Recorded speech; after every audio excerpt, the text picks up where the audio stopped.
Hurricane Isaias left its mark on the Carolinas, leaving behind a trail of destruction. And this tops our news making national headlines this morning. This is what's left of the Sea Cabin Pier in the Cherry Grove area of North Myrtle Beach. A large portion of it is completely gone.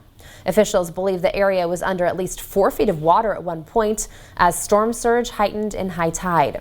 The storm also spawned a tornado in a small community in northeast North Carolina, killing one person. At least 10 homes were destroyed and only 2 mobile homes remain standing. A former university gymnastics coach in Michigan is sentenced for lying to police during an investigation. Former Michigan State University head coach Kathy Klages was sentenced to 90 days in jail and 18 months of probation. She was found guilty in February for lying about what she knew of ex-Olympic and university doctor Larry Nassar's abuse prior to 2016. Klages read a tearful statement in court saying that she did not remember being told about the abuse and has been seeing a therapist to remember, adding that she was sorry for the victims. In 2018, 2 women testified saying that they told Klages about the abuse by Nassar back in 1997, but nothing was ever done.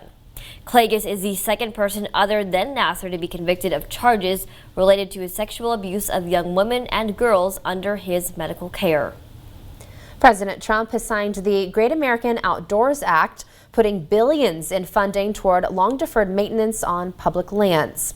In a ceremony at the White House on Tuesday, the president signed the bill into law, which also permanently protects the Land and Water Conservation Fund, sending $900 million annually to government agencies. The House passed the bill, which was introduced back in March by Senator Rob Portman of Ohio 2 weeks ago. The Senate passed it back in June.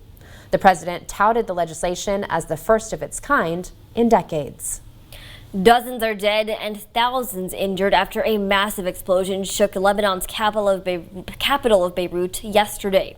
Watch this video to get an idea of the impact. The blast was initially blamed on a fire at a fireworks warehouse near the port, according to the Lebanese state news agency.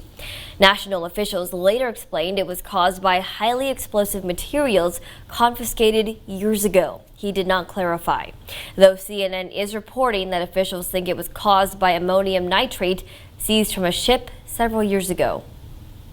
There is progress to report this morning in the effort to restore $600 a week unemployment checks. No deal, but a timeline, and we could see a vote next week. Our Washington correspondent Tracy Potts has the latest. Skinny bill or a broader bill? Broader bill. Democrats and the White House both report progress in negotiations to provide coronavirus relief. I would characterize the conversations as productive and a step in the right direction. In some cases we're inching along, and others we're making more progress, but it takes time. The hopeful timeline, a deal by Friday and a vote next week. The White House Chief of Staff says they've made concrete offers on unemployment and eviction protection, but narrowing down the size of the package is still an issue. Let me be clear, we're not going anything close to $3.4 trillion, so that's just ridiculous. Part of the problem, Republicans aren't on the same page. It's not going to produce a come-by-eye moment like we had in March or April where everybody voted aye. We don't exactly know where Donald Trump is. He says a different thing every day. President Trump raising eyebrows with his comments about the virus in an Axios interview. Right now, I think it's under control. I'll tell you what. How? 1,000 Americans are dying a day. They are dying. That's true. And it is what it is. But that doesn't mean we aren't doing everything we can.